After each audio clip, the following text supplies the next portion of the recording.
नमस्कार, मैं हूं आशुतोष और आप देख रहे हैं सत्य हिंदी। सत्य हिंदी के विशेष कार्यक्रम श्रवणगढ़ की खरी खरी में आपका स्वागत है। यह हमारा वो कार्यक्रम है जिसमें देश के जाने माने पत्रकार संपादक श्रवणगढ़ जी अपनी तीखी टिप्पणी करते हैं मौजूदा राजनीतिक माहौल पर, और उनकी तीखी टिप्पणियों से ना तो सत्ता पक्ष बचता है ना ही विपक्ष, और दोनों ही तिलमिला के रह जाते हैं। आज फिर रूबरू होंगे श्रवणगढ़ जी से और जानेंगे एक बहुत ही महत्वपूर्ण विषय पर उनकी राय। जी हाँ, महत्वपूर्ण विषय इसलिए क्योंकि ऑपरेशन सिंदूर के दौरान देश में एकजुटता का प्रदर्शन किया गया, बड़ी बड़ी बातें की गई, राष्ट्रवाद की बात की गई, देशभक्ति की बात की गई और तमाम बातें की गई। लेकिन इस बीच में एक बहस अधूरी रह गई।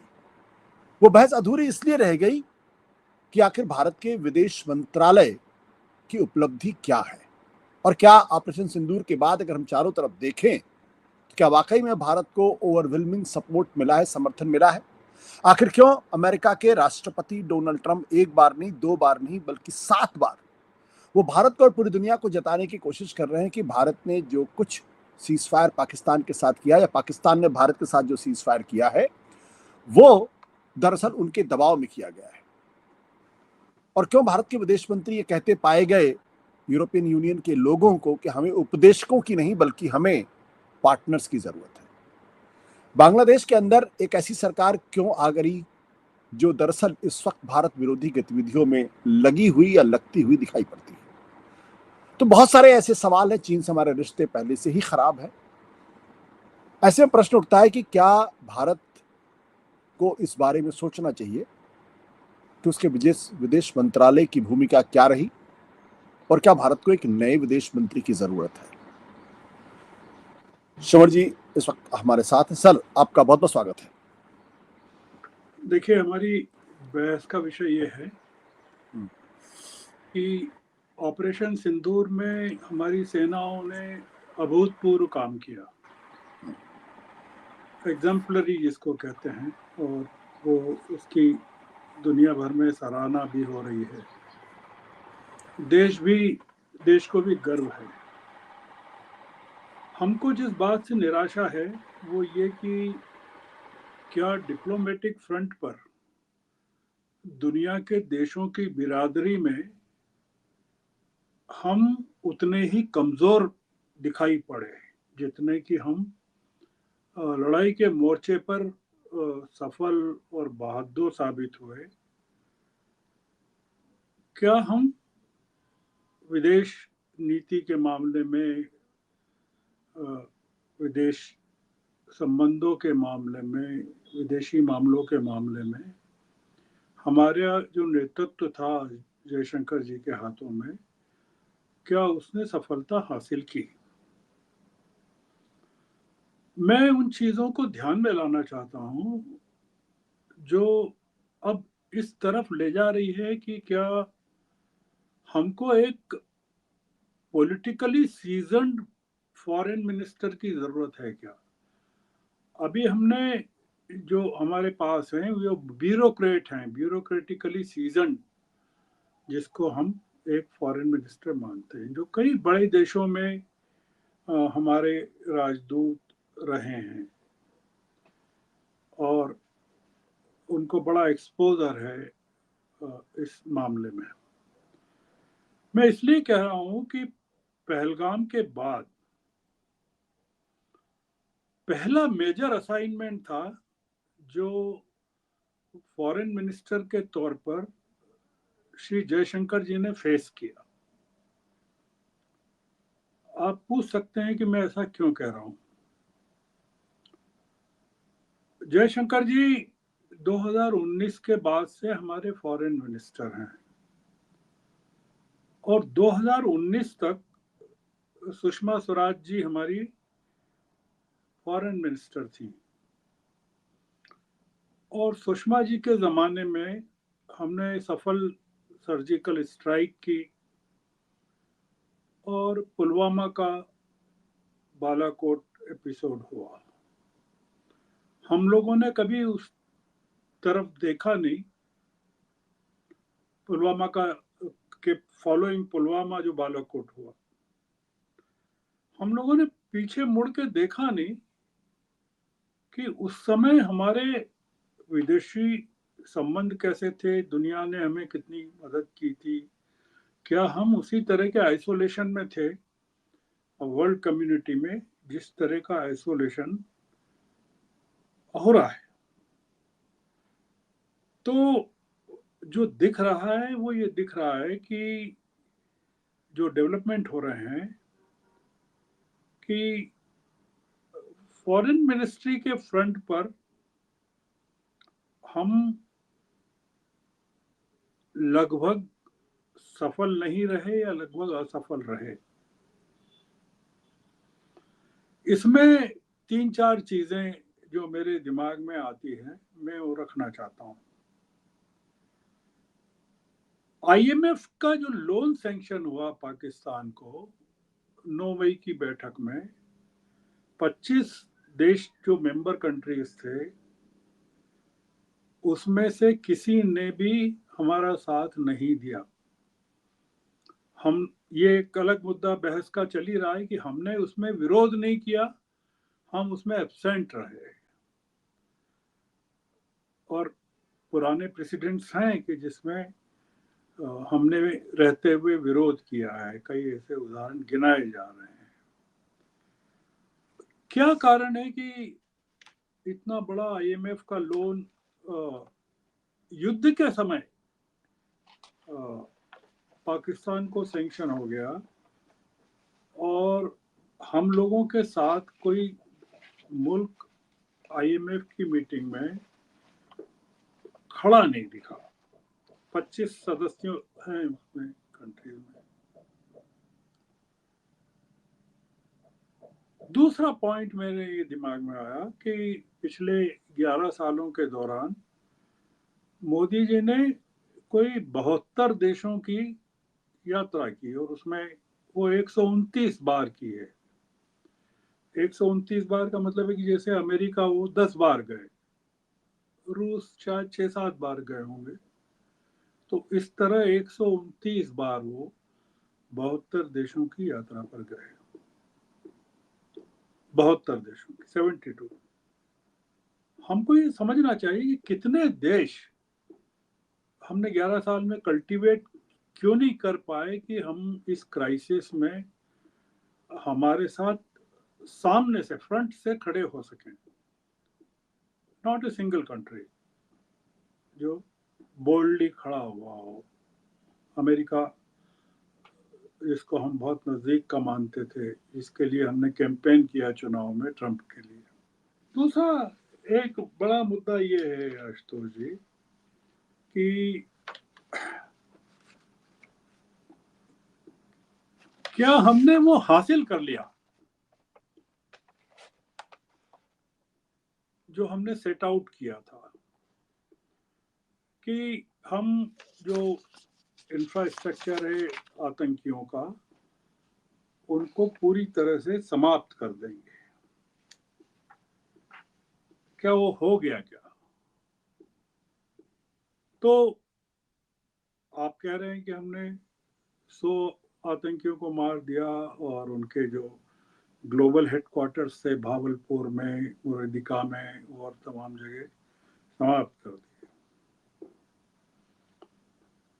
क्या हम ये मान के चलें कि सारे टेरर इंफ्रास्ट्रक्चर्स खत्म हो गए हैं और अब हम शांतिपूर्वक रह सकते हैं?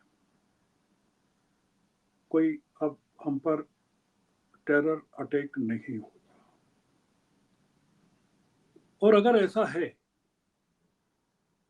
तो फिर ये ऑल पार्टी डेलीगेशन को दुनिया भर में भेजने की क्या जरूरत पड़ गई? कि हमको क्या, हम दुनिया को क्या बता, what we want to justify, या हम what we want to explain to them, दुनिया के देशों को जो हमारे साथ खड़े नहीं हुए, उनको हम क्या बताने वाले हैं कि जो उनको पता नहीं है?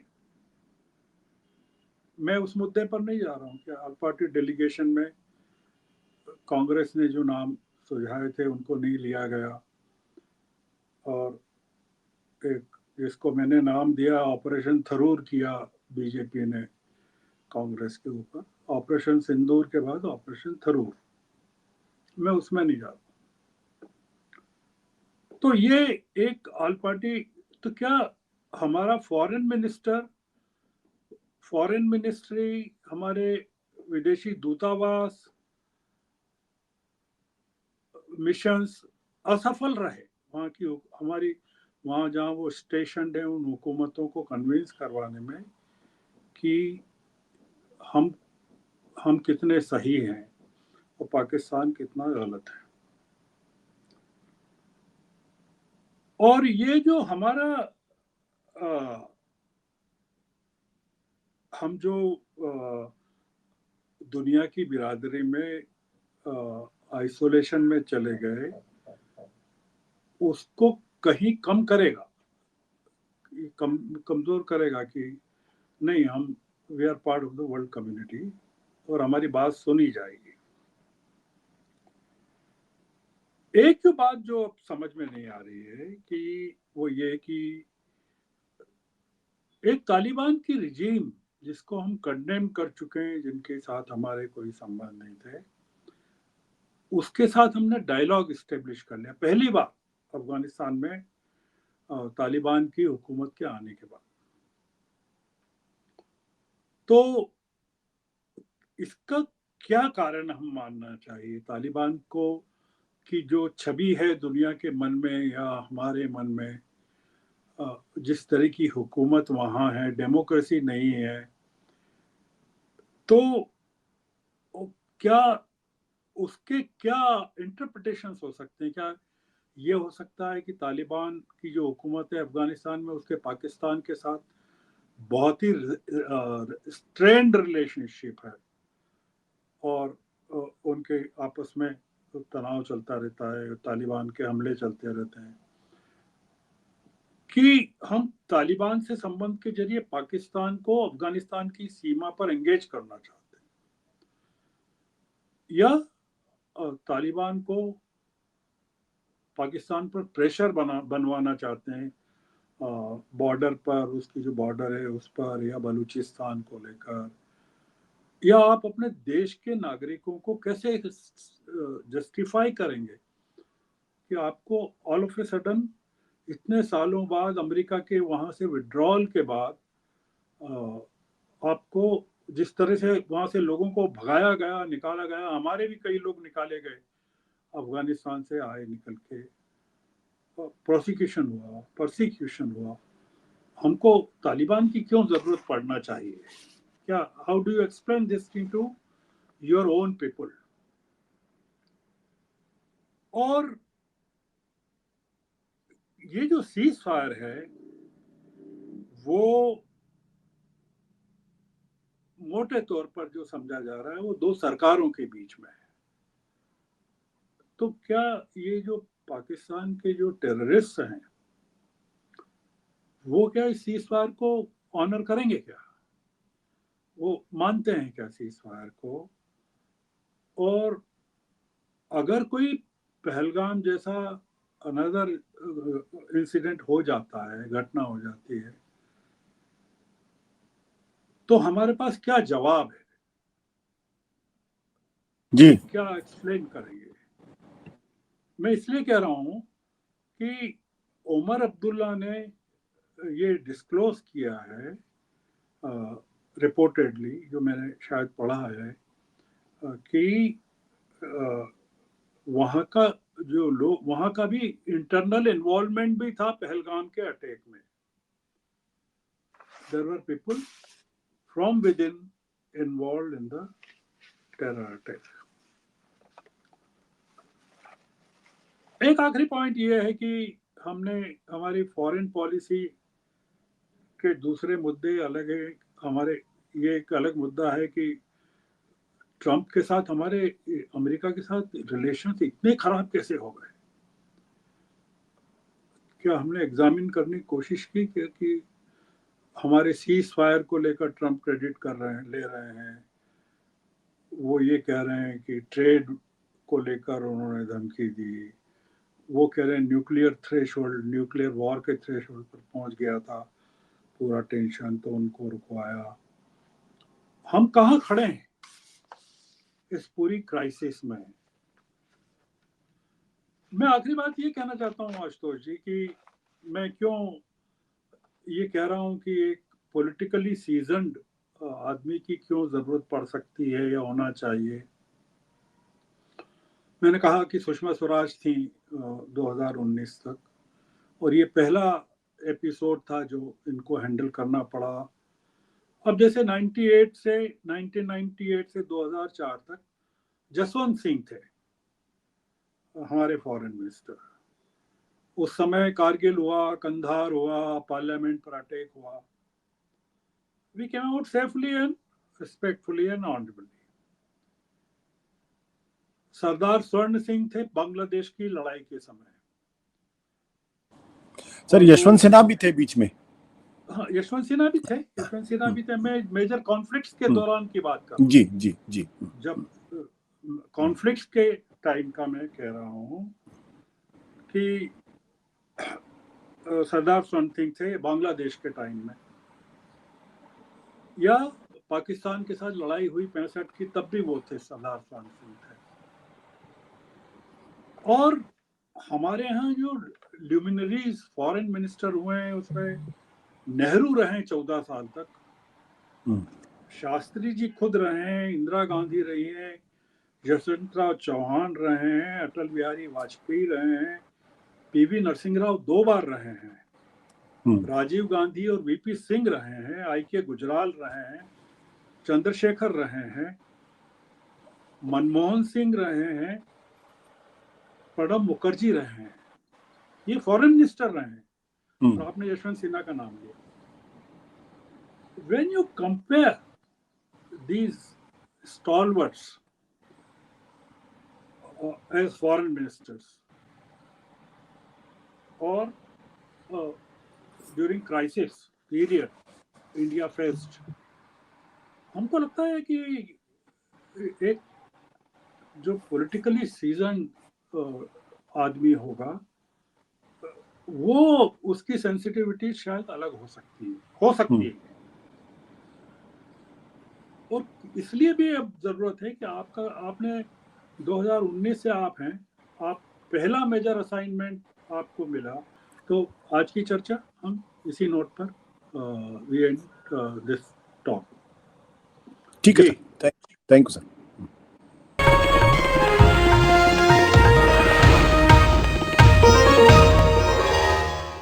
Copyright disclaimer under Section 107 of the Copyright Act 1976. Allowance is made for fair use for purposes such as criticism, comment, news reporting, scholarship, and research.